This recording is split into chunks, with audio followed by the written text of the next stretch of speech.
All right, so for the morning, for the rest of the morning, we're gonna solve two exercises.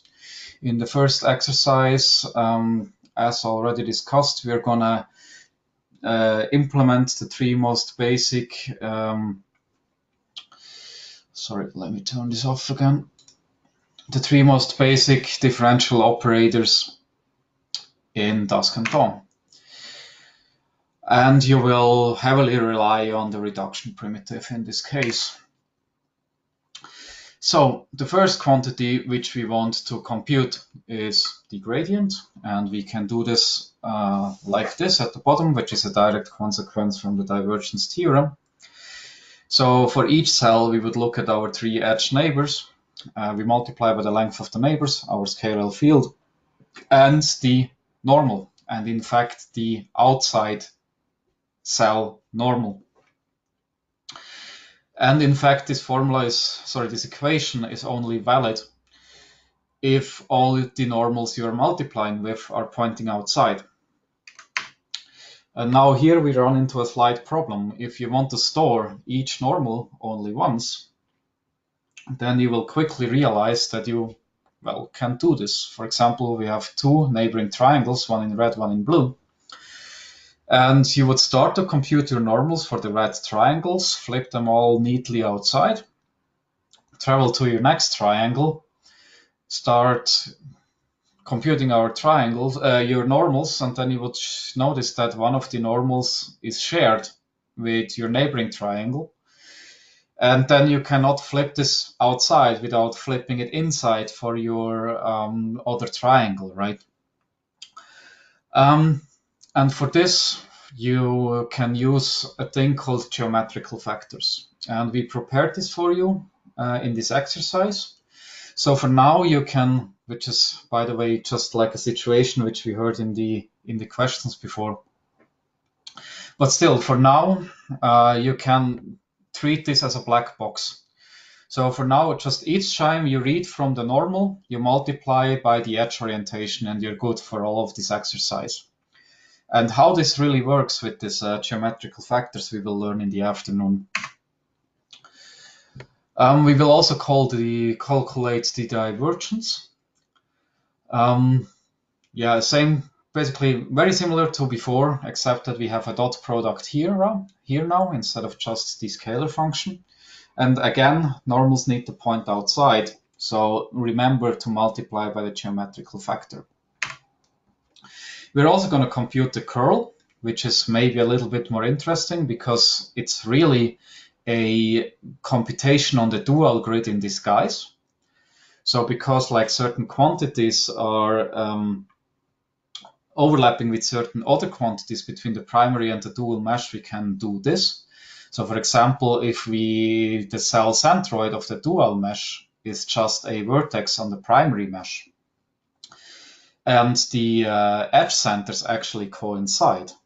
So in this situation, we can just look at each vertex and iterate over the edge neighbors to emulate this computation on the dual mesh. So we also need to take this into account by all the rest. So we need to multiply by the dual edge length, and we need to divide by the dual cell area to get this right. And also here we have a requirement for the normals, like the need to, in not very precise terms, need to build a neat tour, all pointing in the same direction around as you iterate over your edge neighbors. So, what this really means is that it needs to always build a left-handed coordinate system with the vectors E, N, and Z pointing out of the plane. And again, there is a geometrical factors provided for you for this. As for what we're specifically looking at, we are gonna have a gradient field, which we're gonna take we're going to have a scalar field, which we're going to take the gradient of. So which you can see here, which is just a wave function with the analytical solution on the bottom. For the other two situations, we need a vector field, and for this we have some spherical harmonics, again with the analytical solutions posted at the bottom. We also provided a variable reference for you, where you can look up what each and every variable means. And at the end, we posted some hints. And we would ask you to, well, not look at them, except you're really stuck. And actually, we would also prefer that you approach us on Slack if you have questions. But if you really want to, you're obviously free to look at that. Okay, for the other exercise, because I am sure a lot of you will breeze right through the first one, is again a vector analytical quantity, but this time a more involved one, namely the vector Laplacian. And I'm going to preface this by saying that the approximation you are constructing here is going to be of low order. So you will see that in the binder, the error will not look as nice as for the first few quantities you computed.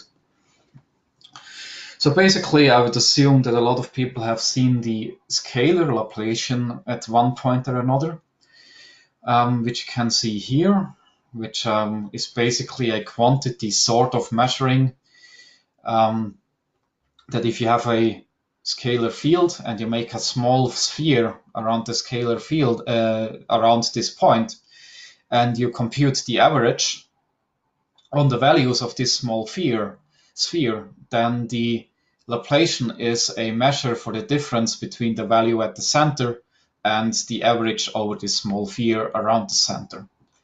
So, which is a quantity which appears in lots of physical equations. So, for example, the diffusion of a chemical component is proportional to its current Laplacian, or the further spread of heat in a homogeneous material is also proportional to its current Laplacian.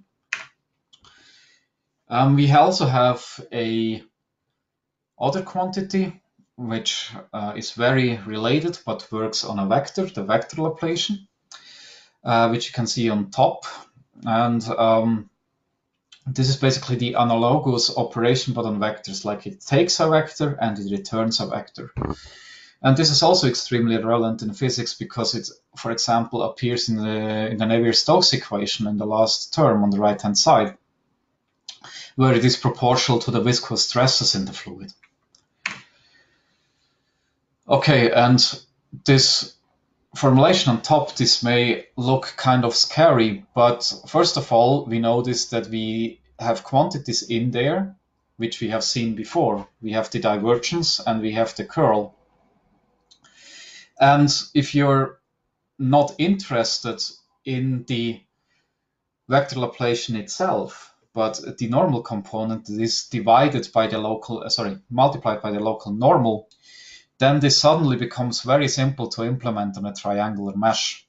So if you're interested in the derivations, you have a citation on this slide. So what do we really have here? We have this gradient n, and we have this gradient tau, which is just the tangential direction. So these are directional gradients, once along the normal and once across the normal.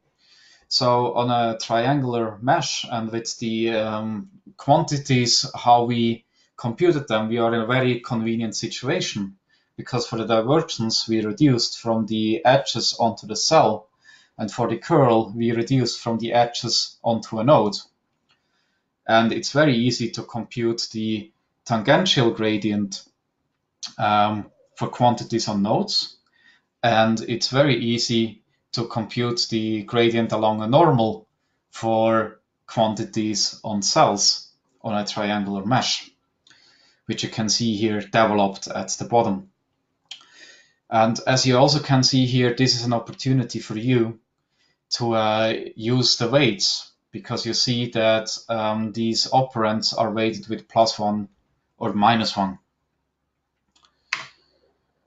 Okay, yeah, just reiterating, this is a good fit for our current discretization method.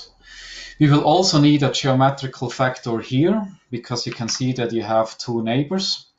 And this kind of like relies that your meshing library always returns the C1 neighbor first, like the neighbor where the normal originates from, and the C2 neighbor second, like where your normal points to. And this happens to be true for the meshing library in the background of the exercise, but it's not strictly true for the tangential direction. So again, for the tangential, you just need to multiply by this geometrical factor called tangent orientation. For the exercise, we are using the same spherical harmonics again. We are going to provide you with a variable reference, which you can look up what each variable means. Yeah, and then there are some hints in the back, for which again the same disclaimer, try it without it. Maybe upload us on Slack, but if you don't want to do that, there are also hints posted. Now we're just gonna very briefly have a look at the notebook to show you where you can find the stuff. So here is the situation you're going to be presented with. So we had some people mentioning that the notebook appears empty to them when they launch it up. If this happens to you, please try to click this refresh file list button first. And if it still doesn't work, just approach us on Slack, please. So the first exercise, which is confusingly enough not called first exercise, is called differential ops. And this would be the notebook you're presented with. You're expected to write your computations in here, execute the cell when you're done, or even if you think you have finished one of the three computations, compile your code, compile your driver code, and then you're basically free to specify what you want to test. Like if you want to test the gradient, you say run a gradient, and you get some error measures, which in this case are of course huge because we filled it with zeros. And then you can also have a look at what you computed. So here we see that we computed 0 for our gradient x. We see the analytical solution, and we see the absolute difference. And yeah, with this, I hope you're well equipped to solve these two exercises. The other exercises works in the exact same way, just a little bit simpler because you don't need to choose anything here or there because we're only computing one quantity. But other than that, it's the exact same thing. We're gonna provide the slide sets for the exercises in the next few minutes and post links in both the GoToChat and the Slack. And we will field your questions and also your feedback, like if you have feedback with regards to the exercises or even with regards to how you like the Dusk programming language. Like if you have ideas with, I don't like the syntax, or I think the syntax could be improved in that way, then we would also be very happy if you approach us on Slack. Okay, and I believe with this, I'm gonna stop